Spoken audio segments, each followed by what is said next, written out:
ನಿರಂತರವಾಗಿ ಜನರ ಸಂಪರ್ಕಕ್ಕೆ ಬರುವವರಿಗೆ ಆದ್ಯತೆಯ ಮೇರೆಗೆ ಲಸಿಕೆ ನೀಡುವುದು ಅತ್ಯಗತ್ಯ ಎಂದು ಶಾಸಕ ಡಾಕ್ಟರ್ ಭರತ್ ಶೆಟ್ಟಿ ವೈ ಹೇಳಿದರು.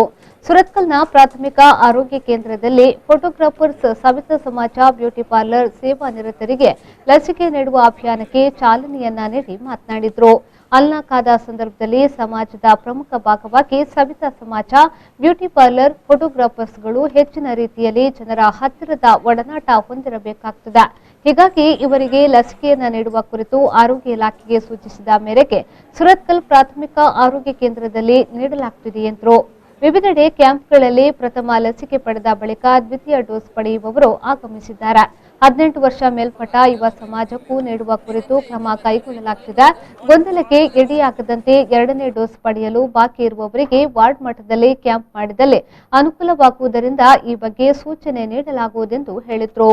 ಲಸಿಕೆ ಅಭಿಯಾನದಲ್ಲಿ ಈ ಸ್ಪೆಷಲ್ ಕ್ಯಾಟಗರಿಯಲ್ಲಿ ಇರುವಂಥವರಿಗೆ ಅಂದರೆ ಯಾರು ಜನರ ಹತ್ರ ಜಾಸ್ತಿ ಸಂಪರ್ಕದಲ್ಲಿ ನಿರಂತರವಾಗಿ ಸಂಪರ್ಕದಲ್ಲಿ ಜನರೊಂದಿಗೆ ಯಾರೆಲ್ಲ ಇರ್ತಾರೆ ಅವರಿಗೆ ಲಸಿಕೆ ಸ್ಪೆಷಲ್ ಕ್ಯಾಟಗರಿಯಲ್ಲಿ ಬರುವ ಕಾರಣಕ್ಕಾಗಿ ಅವರಿಗೆ ಮೊದಲು ನಾವು ಲಸಿಕೆಯನ್ನು ಕೊಡಿಸಬೇಕಾಗ್ತದೆ. ಯಾಕಂದರೆ ಅವರಿಂದ ಜನರಿಗಾಗಲಿ ಜನರಿಂದ ಅವರಿಗಾಗಿ ಬರಬಾರ್ದು, ರಕ್ಷಣೆ ಮಾಡಬೇಕು ಸಾರ್ವಜನಿಕರು ಮತ್ತು ಅವರನ್ನು ಅನ್ನುವಂಥ ಒಂದು ದೃಷ್ಟಿಕೋನದಿಂದ ಹಿಂದೆ ನಾವು ರಿಕ್ಷಾ ಡ್ರೈವರ್ಸಿಗೆಲ್ಲ ಮಾಡಿದ್ದೇವೆ. ಯಾಕಂದರೆ ಅವರು ನಿರಂತರವಾಗಿ ಜನರ ಸಂಪರ್ಕದಲ್ಲಿ ಇರ್ತಾರೆ.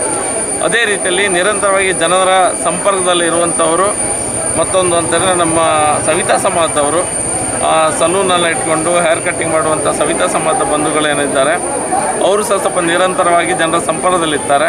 ಮತ್ತೊಂದು ತಂಡ ಯಾರಂತ ಹೇಳಿದ್ರೆ ಈ ಪಾರ್ಲರಲ್ಲಿ ಬ್ಯೂಟಿ ಪಾರ್ಲರ್ಗಳಲ್ಲಿ ಕೆಲಸ ಮಾಡುವಂಥ ನಮ್ಮ ಸಹೋದರಿಯರು ಯಾರೆಲ್ಲ ಇದ್ದಾರೆ ಅವರು ಸಹ ನಿರಂತರವಾಗಿ ಜನರ ಸಾರ್ವಜನಿಕರ ಸಂಪರ್ಕದಲ್ಲಿ ಇರ್ತಾರೆ.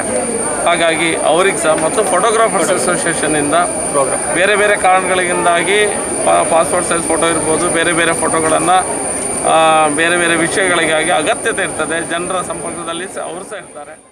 ಮಂಗಳೂರು ಮಹಾನಗರ ಪಾಲಿಕೆಯ ಸದಸ್ಯರಾದ ವರುಣ್ ಚೌಟಾ, ಸರಿತಾ ಶಶಿಧರ್, ಲಕ್ಷ್ಮೀ ಶೇಖರ್, ದೇವಾಡಿಗ, ಬಿಜೆಪಿ ಮುಖಂಡರಾದ ರಾಜೇಶ್ ಮುಖ, ವಿಠಲ್ ಸಾಲ್ಯನ್, ಭರತ್ ರಾಜ್ ಕೃಷ್ಣಾಪುರ, ಪೃಥ್ವಿರಾಜ್ ಶೆಟ್ಟಿ ಮೊದಲಾದವರು ಈ ಸಂದರ್ಭ ಉಪಸ್ಥಿತರಿದ್ದರು.